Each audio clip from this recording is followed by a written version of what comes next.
Sistem reproduksi atau sistem genetika adalah organ seks dalam organisme yang bekerja sama untuk tujuan reproduksi seksual. Banyak zat non-hidup seperti cairan, hormon, dan fermon juga merupakan aksesoris yang penting untuk sistem reproduksi. Sistem reproduksi pada wanita. Sistem reproduksi wanita adalah sistem biologis yang terdiri dari organ dan jaringan yang digunakan untuk reproduksi atau berkembang biak pada perempuan. Terdapat sejumlah organ sistem reproduksi pada wanita yang berbeda dengan laki-laki. Fungsi sistem reproduksi wanita dirancang untuk menghasilkan sel telur atau disebut ovum. Sistem reproduksi akan mengangkut sel telur ke tempat pembuahan yang biasanya terjadi di saluran tersebut atau di saluran tuba. Sel telur yang sudah dibuahi akan menuju ke dinding rahim untuk membentuk janin. Proses ini merupakan awal dari kehamilan. Sistem reproduksi pria adalah sistem biologis yang terdiri dari organ dan jaringan yang digunakan reproduksi atau berkembang biak pada pria. Pada sistem reproduksi pria terdapat alat reproduksi atau alat kelamin yang memproduksi sel untuk berkembang biak. Fungsi sistem reproduksi adalah untuk memproduksi sperma untuk berkembang biak. Sperma akan bertemu dengan sel telur untuk pembuahan atau dikenal dengan fertilisasi. Proses fertilisasi akan menghasilkan zigot yang berkembang menjadi embrio dan kemudian menjadi janin. Proses reproduksi pada pria membutuhkan organ-organ reproduksi. Organ reproduksi pria terbagi menjadi dua, yakni reproduksi dalam bagian luar dan bagian dalam. Reproduksi bagian luar pertama ada penis, merupakan organ seks pria yang digunakan dalam aktivitas seksual. Yang kedua, skrotum, merupakan organ reproduksi yang berbentuk seperti kantong. Yang ketiga, testis, adalah organ vital dari sistem reproduksi pria. Yang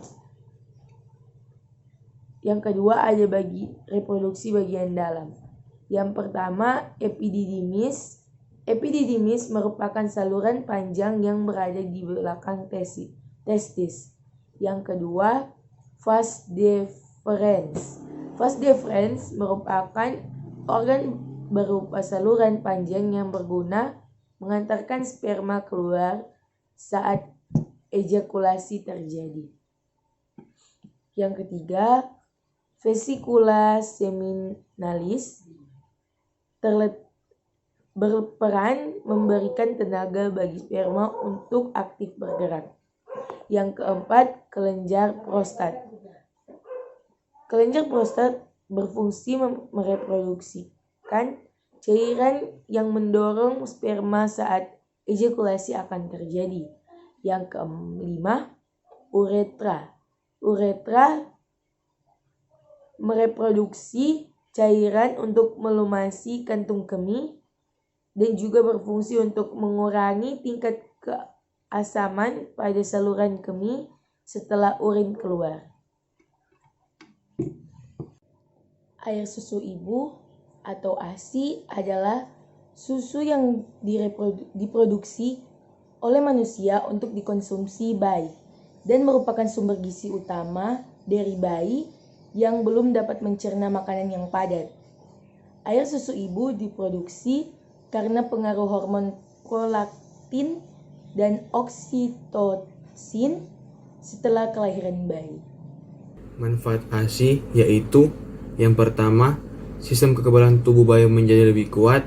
Yang kedua, tulang bayi menjadi lebih kuat. Yang ketiga, berat badan bayi menjadi ideal. Yang keempat, memenuhi nutrisi bagi bayi.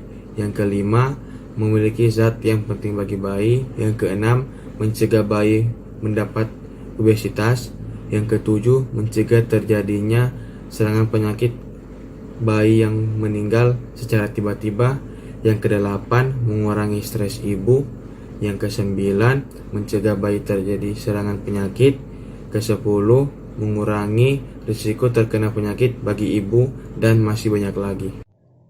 Keluarga berencana atau KB adalah merupakan salah satu sarana bagi setiap keluarga yang baru untuk merencanakan pembentukan keluarga yang ideal, keluarga kecil bahagia dan sejahtera. Gerakan untuk membentuk keluarga yang sehat dan sejahtera dengan membatasi kelahiran itu bermakna adalah perencanaan jumlah keluarga dengan pembatasan yang bisa dilakukan dengan penggunaan alat-alat kontrasepsi atau penanggulangan kelahiran seperti kondom, spiral, IUD, dan lain sebagainya. Tujuan dari program keluarga berencana yaitu yang pertama, membentuk keluarga kecil sejahtera sesuai dengan kondisi ekonomi keluarga tersebut. Kedua, merencanakan keluarga kecil dengan cukup 2 anak. Ketiga, mencegah terjadinya pernikahan di usia muda.